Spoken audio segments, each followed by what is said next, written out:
Well, we are assured of one thing, and Jesus made it very clear this evening in the gospel.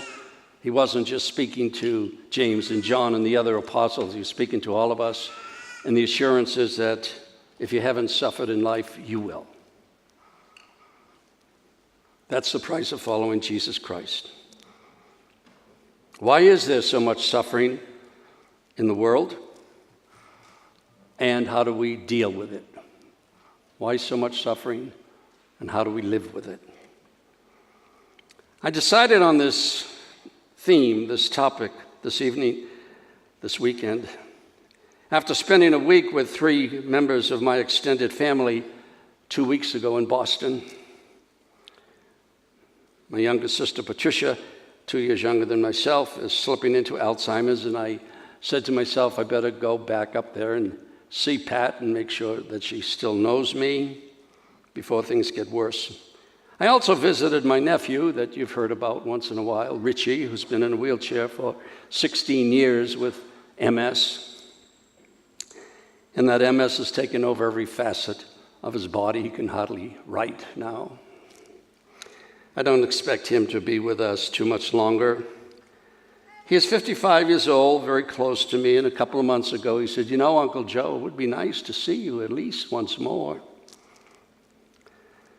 And I had the opportunity also to spend some time with one of my nieces, Mary. She's the oldest of all the nieces and nephews. We have about 52 nieces and nephews now. We're into the great-great-greats. She has been fighting cancer for the past 3.5 years. And so suffering, the problem of innocent people, suffering is often on people's minds and hearts. And books on the subject have great hearing. To take one particular book as an example, the great book that so many of you have read, When Bad Things Happen to Good People by Rabbi Kushner from Massachusetts. He lost his son to a horrific disease at 14 years old. In Kushner's case, that was the motivation to write that book. He is also the author of about 6 other books. So if you have not read it, read it. If you have read it, read it again. Biblical writers do not so much answer the question who suffers and why. They debate it, but that doesn't help us too much. Even within the book of Job, and that's a book you should read about 6 times. It's not long. The book of Job has multiple views, and in the end, there is no often clear answer to suffering. Receiving reward for good behavior and getting punished for bad behavior. Instead, we see that a lot of people with good behavior get punished, and we don't know why. Let's get one thing straight right away. God is not responsible for suffering. God wouldn't be God if God were responsible. That is not fair to God, to push off to God what we ourselves cannot explain. And be careful. At the 7:30 Mass this morning, it was pouring rain and getting here. Because I said to the people in the hospitality time, but I don't know if we should thank God for the rain. I said, I really like the rain, but God is not a weatherman. God is not a micromanager. Do we thank God for the rain, and then we have to face a little 10-year-old who's going to play a little baseball game this afternoon, and he's canceled because of the rain? Now, what is God to him? You see, we put ourselves in a conundrum, but we thank God anyway. Just cover the bases. For some inexplicable reason, God has allowed suffering in the world, so there's wars and tsunamis, injustice, inequality, terrible, terrible diseases. But ultimately, because we are people of faith, Ultimately, God will triumph over evil.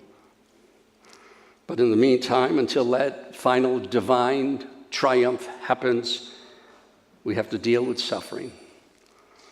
Many of us are dissatisfied and should be dissatisfied with this response to the question of suffering.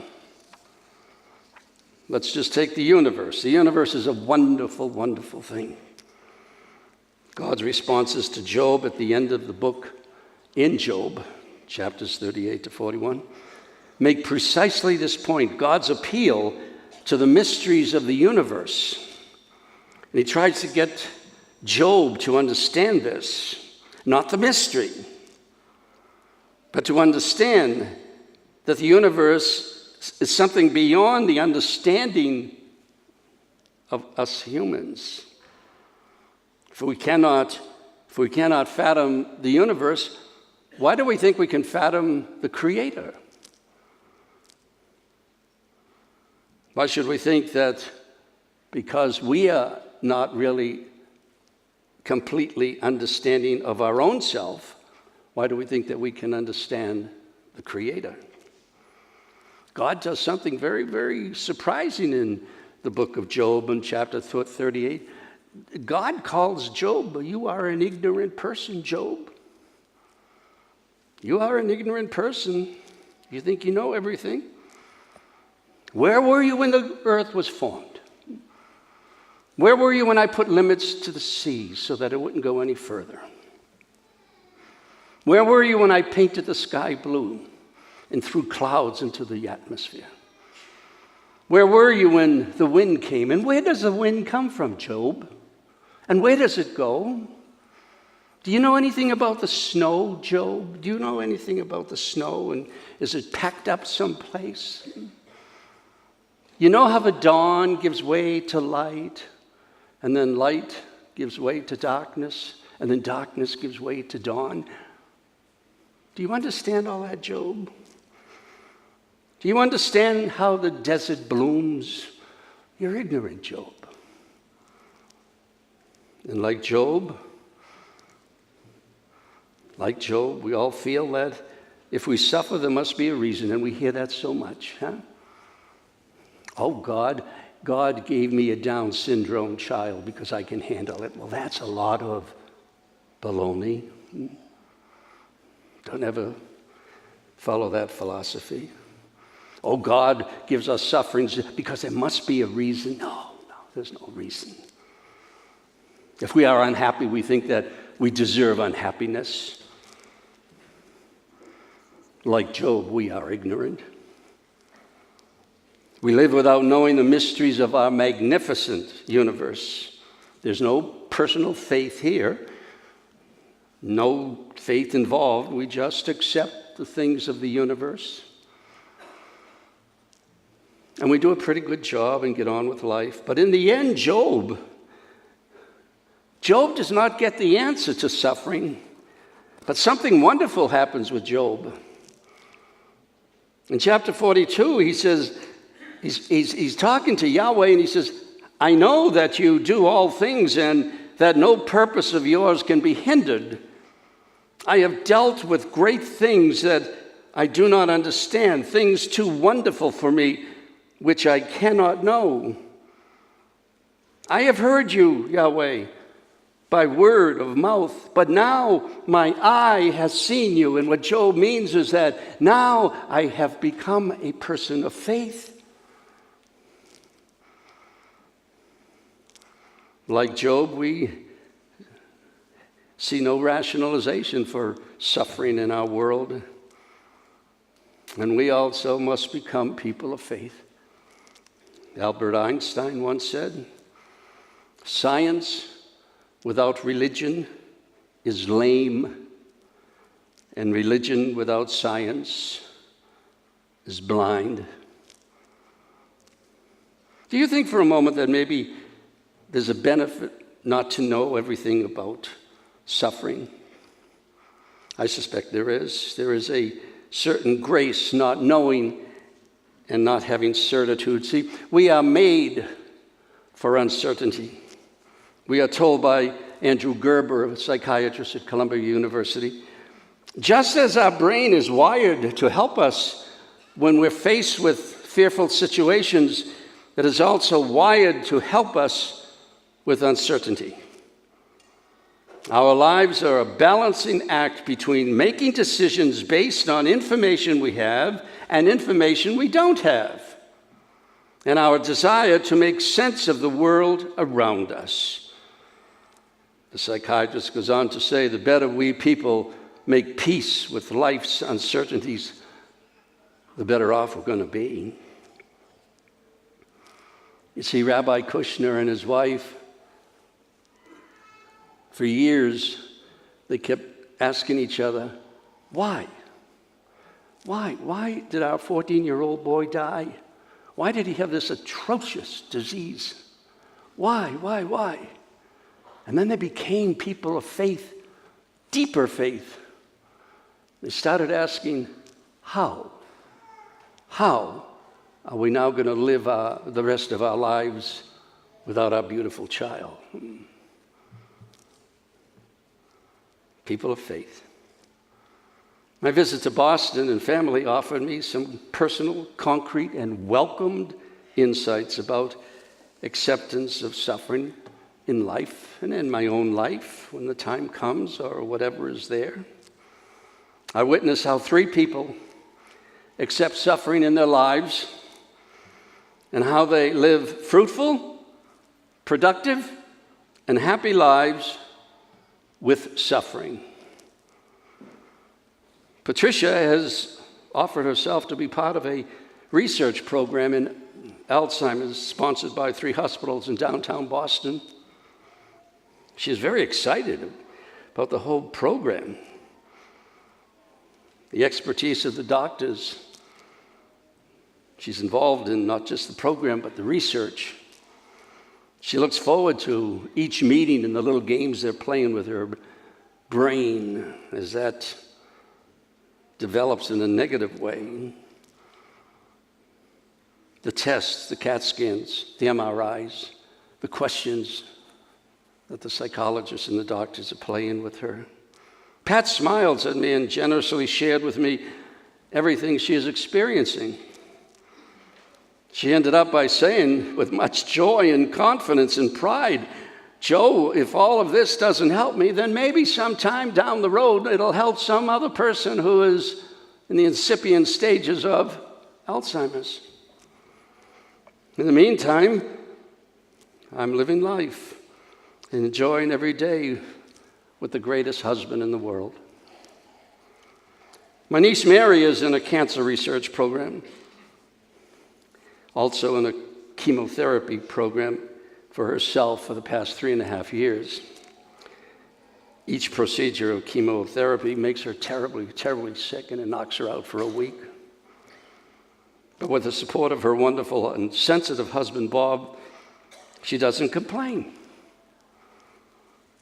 She tries to live life fully, taking many vacations, day trips with Bob, enjoying the beauty of New England, rides through the mountains of New Hampshire, along the rugged coast of Maine. She continues teaching little children how to swim. That's her joy. She and Bob also, as if they didn't have enough on their plate, she and Bob take care of Mary's 94-year-old father who lives with her and him, and Bob's blind father, 96 years old, blind father, who lives by himself, but they're very, very involved. She just turned 69 and is looking forward to celebrating number 70 with her 4 children, all adults now, and her 9 grandchildren. She's so optimistic. Doesn't blame anyone and is looking for sympathy. Isn't looking for sympathy from anyone. With large and grateful smile, she says, I just do what I have to do, Joe, and follow the doctor's orders in the program and the research program and see what happens. And then she pointed her finger at me and said, don't you ever stop praying for me. Richie is my nephew. He's 55 years old. He's a very special person in our family. He's been in that wheelchair for 16, 17 years. We're losing count. If Richie were a politician, he'd break all filibuster laws and records. He believes that the greatest gift that God has given to humanity is the ability to talk.